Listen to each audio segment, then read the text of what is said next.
My beautiful souls, can I ask you something that might sting a little? What emotion have you been trying not to feel because you're scared it's going to swallow you whole? Because a lot of us are out here saying, I'm over it. I'm fine. I don't care anymore. But your body tells the truth. Your chest tells the truth. Your sleep tells the truth. Your triggers tell the truth. And the truth is, you can't heal what you keep numbing. So today, day 7 of this self-forgiveness journey, we're talking about this right here. Feel it so you can free it, not avoid it, not bury it, not perform strength over it. Feel it, let it move, let it finish so it can finally release you. This one is going to crack something open in the best way. It's you are welcome back, my beautiful souls. If you're new here, I'm Dagmary Daniels, your life coach, truth teller, and the kind of woman who's not going to let you keep lying to yourself just to survive another day. This 28-day self-forgiveness journey is not for the surface level. It's not a cute little think positive series. It's a return to yourself, a homecoming. And day 7? Oh, day 7 is about the part of healing that most people skip because we love the idea of being free. We just don't like the process that gets us there. Let me tell you what inspired this episode. I used to think feeling was weakness. I grew up thinking emotions were a problem to solve or something to push down so I could keep functioning. So I became really good at surviving. Really good at showing up for everybody while quietly disappearing inside myself. And beautiful soul, that kind of strength, it'll make you look okay on the outside, but it will slowly kill you on the inside. So today we're going to talk about why feelings are not your enemy, how unprocessed emotion keeps you stuck, and how to finally let your heart breathe again. By the end of this episode, you're not just going to understand your feelings, you're going to trust them. Let's go there. So what does feel it so you can free it really mean? It means your emotions are not meant to be stored. They are meant to be felt, then released. Feelings are energy, and energy that doesn't move, doesn't disappear. It settles, it hardens, it becomes tension in your shoulders, it becomes anxiety in your mind. It becomes irritation you can't explain. It becomes depression that feels like a fog. Unfelt emotions never die. They just change shape. And when you're on a self-forgiveness journey, this matters so much because guilt, shame, grief, anger, disappointment, they're not just thoughts. They're feelings. And if you don't let them rise, you'll keep repeating the same patterns, trying to outrun what's inside you. Rhetorical question time, beautiful souls. What happens when you keep telling yourself you're fine? What happens when you stay busy so you don't have to feel lonely? What happens when you keep forgiving everybody else, but refuse to feel the anger you had a right to feel? What happens when you try to skip grief and call it being strong? You become emotionally constipated. And I'm not saying that to be cute. I'm saying that because it's real. You can't free what you won't feel. Feelings are the doorway, and freedom is on the other side. Let me get real with you. There was a season where I was so tired of being hurt that I decided I wasn't going to feel anymore. I didn't say it out loud, but that's what I did. I turned my heart into a locked door. I told myself, I'm not letting anybody get that close again. I don't have time to be emotional. I'm too grown to be crying. I'm over it. But I wasn't over it. I was under it, suppressing it, sitting on top of it like a lid on boiling water. And it showed up everywhere. I was snapping at people who didn't deserve it. I was tired all the time. My body felt heavy. My mind was loud. I couldn't rest. And one day, something small happened. It wasn't even big. And I exploded. Not because of what happened that day, but because of everything I hadn't let myself feel for months, maybe years. That was my wake-up call.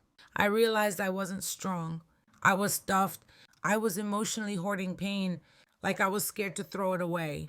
So I did something I'd never really done before. I stopped running. I sat down in the quiet. No music, no phone, no distractions, just me and my truth. And I asked myself, what do you actually feel, Dagmary? And beautiful soul. When I tell you it poured out of me, I mean it. I felt betrayed. I felt ashamed. I felt angry. I felt grief for the woman I used to be. I felt rage for what I tolerated. I felt sadness for what I lost trying to keep people. I didn't organize it. I didn't make it pretty. I just let it be true. And that was the beginning of my freedom.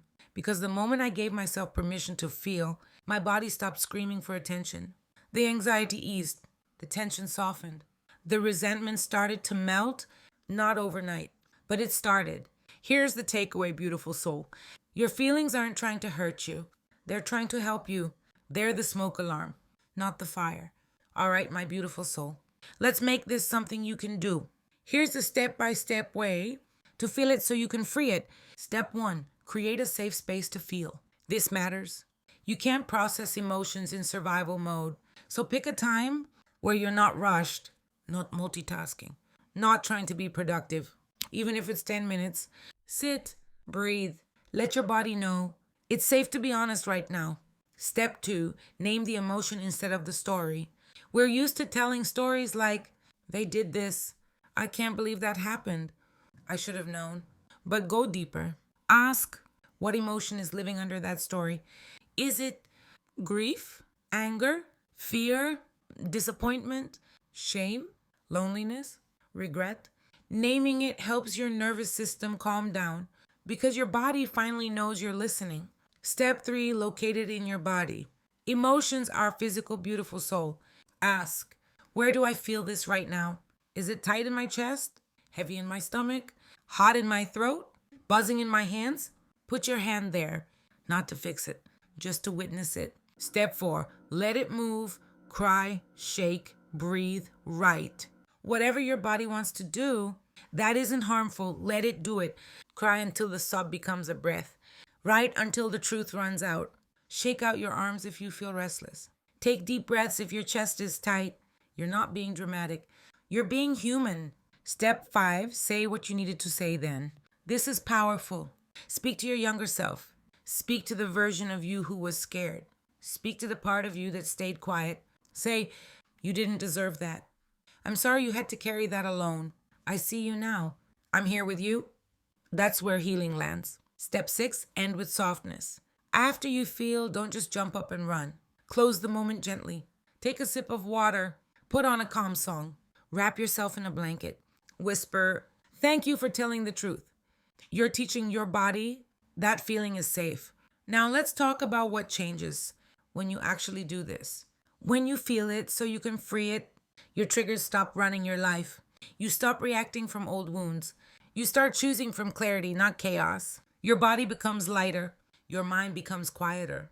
Your relationships become healthier because you're not bleeding on people who didn't cut you. And beautiful soul, you start trusting yourself again because the more you feel, the more you understand what you need, what you won't tolerate, what your limits are, what your truth is. Now, a pitfall to watch for. Some people feel but never release. They keep reliving the pain like a movie on loop. Feeling is not about staying in the wound. It's about moving through it. So when you feel something, ask, what is this emotion trying to teach me? Then let it go. Feelings are visitors, not landlords. So let's bring this home. Day 7 is about a truth that can change your whole life. You don't get free by avoiding pain. You get free by going through it with compassion. If you've been numb, if you've been fine, if you've been strong for everybody else, but cold to yourself, today is your invitation to soften, to feel, to release, to breathe again. You don't have to prove you're healed by being unbothered. Sometimes healing looks like tears. Sometimes healing looks like anger. Sometimes healing looks like saying, yeah, that hurt, and I'm not pretending it didn't. Here's your affirmation for day 7.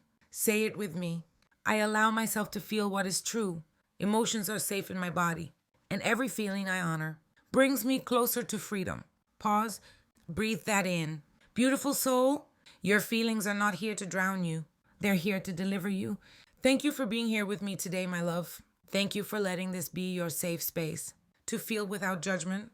If this episode hit you where you live, share it with another beautiful soul who thinks they have to stay numb to survive. Follow the podcast so you stay with us through all 28 days. And for more resources, journal prompts, guidance, and everything to support your healing, come visit me at itps@wayofthewiseowl.com. Until next time, be gentle with your heart. Be honest with your feelings. And remember, What you feel, you can heal. And what you heal, you can finally release. Talk soon.